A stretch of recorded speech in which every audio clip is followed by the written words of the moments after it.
తెలంగాణలో నగర నడిబొడ్డున అత్యంత ప్రతిష్టాత్మకంగా రూపుదిద్దుకున్న డాక్టర్ బిఆర్ అంబేద్కర్ విగ్రహం ఇప్పుడు మన ముందుకు రాబోతుంది. రేపే సీఎం జగన్మోహన్ రెడ్డి గారి చేతుల మీదుగా లాంచ్ చేయబోతున్నారు. సో ఆ వివరాలు ఏంటో నందిగం సురేష్ గారు ఉన్నారు, అడిగి తెలుసుకుందాం. సార్ చెప్పండి, విజయవాడలో ఫస్ట్ టైం ఇంత ఎత్తుగల విగ్రహాన్ని ఏర్పాటు చేస్తున్నారు. సో విజయవాడ ప్రజలకి ఇది ఒక కానుకగా అనుకోవచ్చా? విజయవాడ నగర ప్రజలకే కాదండి, ఖచ్చితంగా యావత్ దేశానికి మొత్తానికి గర్వకారణం అండి. దేశం మొత్తం మీద కూడా నేను మొదట స్టార్ట్ అయిన రోజు వచ్చాను, తర్వాత ఇది అయిన తర్వాత చూడాలి అని చెప్పి అనుకున్నాను. కాబట్టి నిన్న వచ్చినప్పటికి కూడా నిన్న ర్యాలీ ద్వారా వచ్చాము, చాలామంది జనం వచ్చారు, అప్పుడు ఇబ్బంది అవుద్దని చెప్పి ఇవాళ చూడటానికి వచ్చాము. లోపల చూసిన తర్వాత నేను ఇంతవరకు అయితే ఢిల్లీలో కూడా చాలా భవనాలు చాలా ఇది చూసాలే, కానీ ఇంతవరకు ఇంత గ్రాండ్గా కట్టిన ఇదైతే ఎక్కడ కనిపించలేదు. నాకు చాలా హ్యాపీగా అనిపించింది, ఎందుకంటే దేశానికి తలమానికంగా దేశాన్ని దిక్చూసిలాగా ఇవాళ ఈ విగ్రహం ఉంది. అది జగన్మోహన్ రెడ్డి గారి ఆలోచన అండి. ఎందుకంటే గత నాయకులు ఎవరు చూసినా అంబేద్కర్ గారి విగ్రహాన్ని ఎక్కడ పెట్టాలనుకున్నారు మీ అందరికీ తెలిసిన విషయం. ఎక్కడ మారుమూలన కంపల్లో వర్షం వస్తే మునిగిపోయే ప్రాంతంలో అంబేద్కర్ గారి విగ్రహాన్ని పెట్టాలని చూసి, అది కూడా ఎందుకు పెట్టాలనుకున్నారు, గత నాయకులు చేసిన తప్పులు అసెంబ్లీలో ప్రస్తావనకు వచ్చినప్పుడు దాన్ని డైవర్ట్ చేయడానికి అంబేద్కర్ గారి విగ్రహాన్ని ఎంచుకొని మహానుభావుడి పేరును వాడుకొని ఆ రోజున బయటపడడానికి ప్రయత్నాలు జరిపారు. కానీ జగనన్న ఆలోచన అది కాదండి. అంబేద్కరిజం ఎలా ఉంటుంది, అంబేద్కర్ గారి ఆలోచన ఏంటి, మనం ఏమి చేస్తే ఆయనకి మనం నిజమైన నివాళులు అర్పించిన వాళ్ళం అవుతాం. కాబట్టి ఆయన స్ఫూర్తితో పనిచేయాలా, ఆయన ఏదైతే కోరుకున్నాడో అట్టడుగున అణగారిన జాతులన్నింటినీ కూడా వాళ్ళందరినీ కూడా చదివించాలా, ఆర్థికంగా వాళ్ళందరినీ బలపరచాలనే విధంగా జగన్మోహన్ రెడ్డి గారు వాళ్ళ పాలన 4.5 సంవత్సరాలు చేశారు.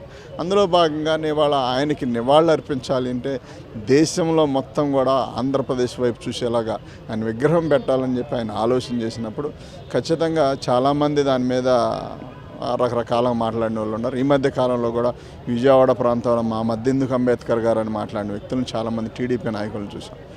కాబట్టి ఎవరు ఎన్ననుకున్నా మన ఎస్సీ బీసీ మైనార్టీలు ఒక జగన్మోహన్ రెడ్డి గారు తీసుకున్న నిర్ణయం ఒక ఎస్సీలకు లేకపోతే బీసీలకు కాదండి, యావత్ దేశ ప్రజల మొత్తానికి దిక్చూసి అంబేద్కర్ గారిని ఒక గ్రామానికి ఒక మారుమూల ఎస్సీలకో బీసీలకో అంటగట్టేసి చాలామంది మాట్లాడుతూ ఉన్నారు. కానీ ప్రతి ఒక్కడు ఇవాళ ఈ దేశం మొత్తం మీద ప్రతి ఒక్కడు బాగున్నాడు, ఇంత గొప్పగా మరి ప్రజాస్వామ్యం కలిగి ఉన్నారంటే అది ఒక అంబేద్కర్ గారి గొప్పతనమే తప్ప దయచేసి అంబేద్కర్ గారిని గౌరవించాల్సిన బాధ్యత ఇండియాలో ఉన్న ప్రతి ఒక్కరిపైన ఉంది.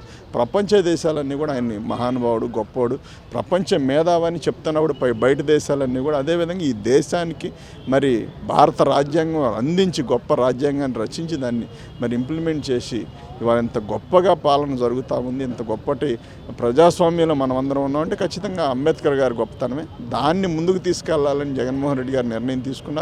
కాబట్టి ఈ 4.5 సంవత్సరాల్లో పేదరికం 12% నుంచి 5% తగ్గింది. జగన్మోహన్ రెడ్డి గారు ఒక 20 సంవత్సరాలు కనుక ముఖ్యమంత్రిగా ఉంటే ఖచ్చితంగా పేదరికం అనేది రాష్ట్రాన్ని వదిలేసి వెళ్ళిపోతాయి. అయితే చూడడానికి చాలా ఆహ్లాదకరంగా ఉంది ఈ ప్లేస్ అయితే. సో దీని స్పెషాలిటీస్ ఏమేమి ఉండబోతున్నాయి లోపల? అంబేద్కర్ గారు పుట్టుక నుండి ఆయన ఎక్కడెక్కడ కష్టపడ్డాడు, ఎక్కడ ఏం జరిగింది అనేది వృత్తాంతం అంతా చూపిస్తూ పిక్చర్స్ ద్వారా కొన్ని స్క్రీన్లు పెట్టారు. ఆ స్క్రీన్ల మీద ఆటోమేటిక్గా ప్లే అవుతూ ఉంటాయి. అందులో భాగంగానే ఆయన జీవిత చరిత్ర అంతా దాంట్లో పొందుపరిచి మరి జనాలకి అర్థమయ్యే తీరులో చిత్రాల ద్వారా అర్థమయ్యే తీరులో దాన్ని పెట్టారు. అదే కాకుండా ఇవాళ చాలామందికి తెలియని విషయాలు లోపల పొందుపరిచారు. అంబేద్కర్ గారి గురించి తెలియని విషయాలు పొందుపరిచి ఇవాళ బయట చూస్తే ఒక టూరిజం స్పాట్ లాగా ప్రతి ఒక్కళ్ళు విజయవాడ వస్తే అంబేద్కర్ గారి విగ్రహాన్ని మనం చూడాలి. ఆ టూరిజం స్పాట్ లాగా ఉంది కాబట్టి అక్కడికి వెళ్ళి ఆ మహానుభావుడు ఫోటో దిగాల, ఆ ఏరియా అంతా మనం పరిశీలించాలా అనే విధంగా చాలా చోట్ల పెట్టారండి. ఇది మొక్కుబడిగా తప్పక ఏదో పెట్టకపోతే ఎస్సీలు ఓట్లు ఎక్కడన్నా మిస్ అవుతాయేమైనా భయంతో గత నాయకులు ఎవరన్నా ఆలోచన చేసి చిన్న విగ్రహాలు పెట్టి ఉండొచ్చు. దేశం మొత్తం మీద కూడా కొన్ని రాష్ట్రాలు అలా జరిగి ఉండొచ్చు. కానీ ఇవాళ యావత్ దేశం మొత్తం ఆంధ్రప్రదేశ్ వైపు చూస్తూ ఉందంటే జగన్మోహన్ రెడ్డి గారి ఆలోచన విధానం. ఆ ఆలోచన విధానం ఏంటి అంటే అంబేద్కరిజం. దాన్ని ముందుకు తీసుకెళ్తా ఉన్నాడు జగన్మోహన్ రెడ్డి గారు. సార్ అయితే ఒక చిన్న ఆరోపణ వినిపిస్తుంది, తెలంగాణలో అంత పెద్ద కట్టిన 140 కోట్లు మాత్రమే ఖర్చు అవుతుంది, ఇక్కడ ఇంత నగర నడిబొడ్డున 400 కోట్ల పైచీలకు డబ్బులు అయితే ఖర్చు అయినాయి, అంటే ఒక సినిమా బడ్జెట్ అంతా ఖర్చు పెట్టారు, అనవసరంగా ఖర్చు పెట్టారన్న ఆరోపణలు వినిపిస్తున్నాయి. దీనిపై మీరేమంటారు?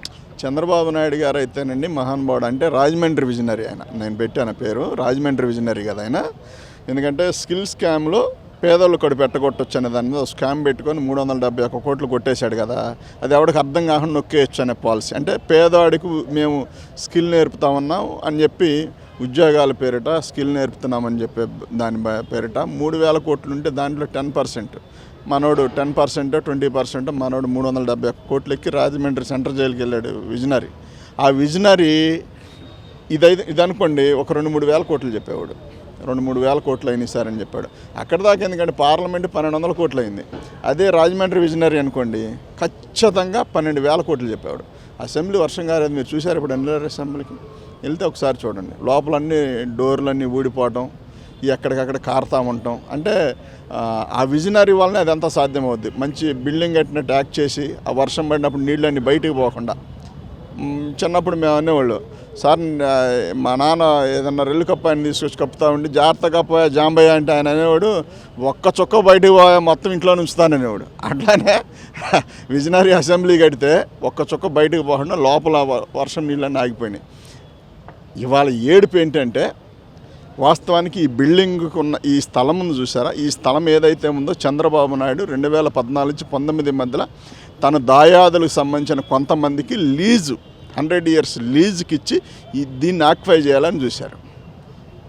మళ్ళీ భవిష్యత్తులో ఆశలు పెట్టుకొని ఉన్నాడు చంద్రబాబు నాయుడు, ఏమని మళ్ళీ వస్తాను ఈ స్థలం నాది కాకపోద్దా అనుకున్నాడు Chandrababu Naidu.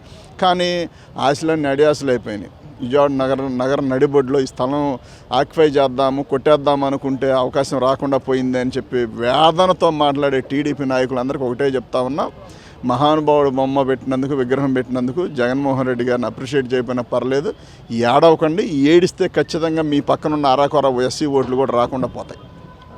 Thank you. So మొత్తానికి చూస్తున్నారు కదా, విజయవాడ నగర నడిబొడ్డున ఇంత ప్రతిష్టాత్మకంగా రూపుదిద్దుకున్న డాక్టర్ బిఆర్ అంబేద్కర్ విగ్రహం అయితే నగర ప్రజలకు చేరువబోతుంది.